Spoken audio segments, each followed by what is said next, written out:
தந்தை, மகன், தூய ஆவியாரின் பெயராலே ஆமென். முதல் வாசகம். உங்கள் இனத்தாருக்கு உங்களை மறைத்துக் கொள்ளாதிருப்பது அன்றோ நாம் விரும்பும் நோன்பு. இறைவாக்கினர் எசாயா நூலிலிருந்து வாசகம். அதிகாரம் 58. இறை வார்த்தை 1 முதல் 9 வரை. இறைவனாகிய ஆண்டவர் கூறுகிறார்: பேரொலி எழுப்பி கூப்பிடு, நிறுத்திவிடாதே. எக்காலம் முழங்குவது போல் உன் குரலை உயர்த்து. என் மக்களுக்கு அவர்களின் வன்செயல்களையும் யாக்கோபின் குடும்பத்தாருக்கு அவர்களின் பாவத்தையும் எடுத்துக்கூறு. அவர்கள் நேர்மையானவற்றைச் செய்யும் மக்களினம்போலும் தங்கள் கடவுளின் கட்டளையை கடைப்பிடிப்போர் போலும் நாள்தோறும் என்னை தேடுகின்றார்கள். என் நெறிமுறைகள் பற்றிய அறிவை நாடுகின்றார்கள். நேர்மையான நீதித் தீர்ப்புகளை என்னிடம் வேண்டுகின்றார்கள். கடவுளை அணுகிவர விழைகின்றார்கள். நாங்கள் உண்ணா நோன்பிருந்த பொழுது நீர் எங்களை நோக்காதது ஏன்? நாங்கள் எங்களை தாழ்த்திக் கொண்டபோது நீர் எங்களை கவனியாதது ஏன் என்கின்றார்கள். நீங்கள் நோன்பிருக்கும் நாளில் உங்கள் ஆதாயத்தையே நாடுகின்றீர்கள். உங்கள் வேலையாள்கள் அனைவரையும் ஒடுக்குகின்றீர்கள். இதோ, வழக்காடவும் வீண் சண்டையிடவும் கொடும் கையால் தாக்கவுமே நீங்கள் நோன்பிருக்கிறீர்கள். இன்று போல் நீங்கள் உண்ணா நோன்பிருந்தால் உங்கள் குரல் உன்னதத்தில் கேட்கப்படாது.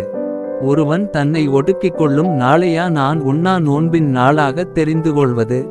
ஒருவன் நாணலைப் போல் தன் தலையை தாழ்த்திச் சாக்கு உடையையும் சாம்பலையும் அணிந்து கொள்வதா எனக்கு ஏற்ற நோன்பு? இதையா நீங்கள் நோன்பு என்றும் ஆண்டவருக்கு உகந்த நாள் என்றும் அழைக்கின்றீர்கள்?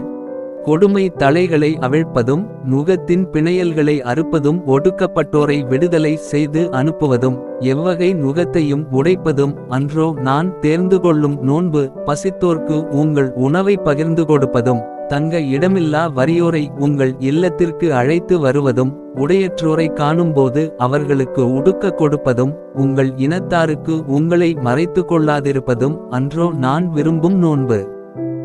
அப்பொழுது உன் ஒளி விடியல் போல் எழும். விரைவில் உனக்கு நலமான வாழ்வு துளிர்க்கும். உன் நேர்மை உனக்கு முன் செல்லும். ஆண்டவரின் மாட்சி உனக்கு பின் சென்று காக்கும். அப்போது நீ ஆண்டவரை மன்றாடுவாய். அவர் உனக்கு பதிலளிப்பார். நீ கூக்குரல் இடுவாய். அவர் இதோ நான் என மறுமொழி தருவார். இது ஆண்டவரின் அருள்வாக்கு. பதிலுரை பாடல்.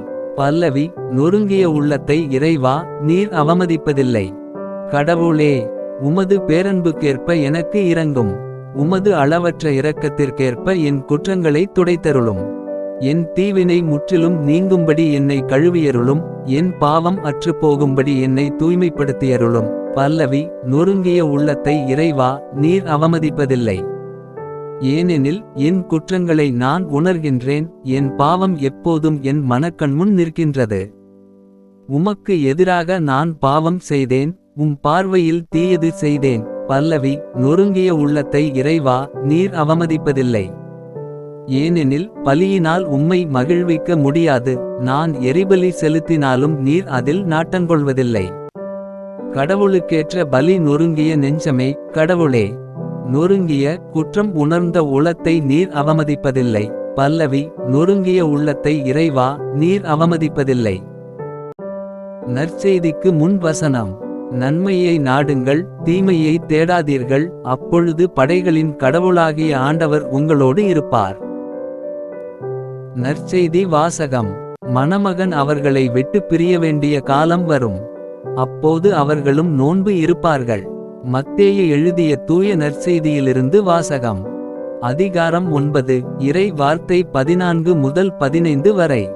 அக்காலத்தில் யோவானின் சீடர் இயேசுவிடம் வந்து, நாங்களும் பரிசேயரும் அதிகமாக நோன்பு இருக்க உம்முடைய சீடர்கள் ஏன் நோன்பு இருப்பதில்லை என்றனர். அதற்கு இயேசு அவர்களை நோக்கி, மணமகன் தங்களோடு இருக்கும் வரை மணவிருந்தினர்கள் துக்கம் கொண்டாட முடியுமா? மணமகன் அவர்களை விட்டு பிரிய வேண்டிய காலம் வரும். அப்போது அவர்களும் நோன்பு இருப்பார்கள். இது ஆண்டவரின் அருள்வாக்கு. தனிப்பட்ட தேவைகளுக்காகவும் வேண்டுதலுக்காகவும் நாங்கள் ஜெபிக்க கீழ்காணும் வாட்ஸ்அப் நம்பருக்கு உங்கள் கருத்துக்களை அனுப்பவும்.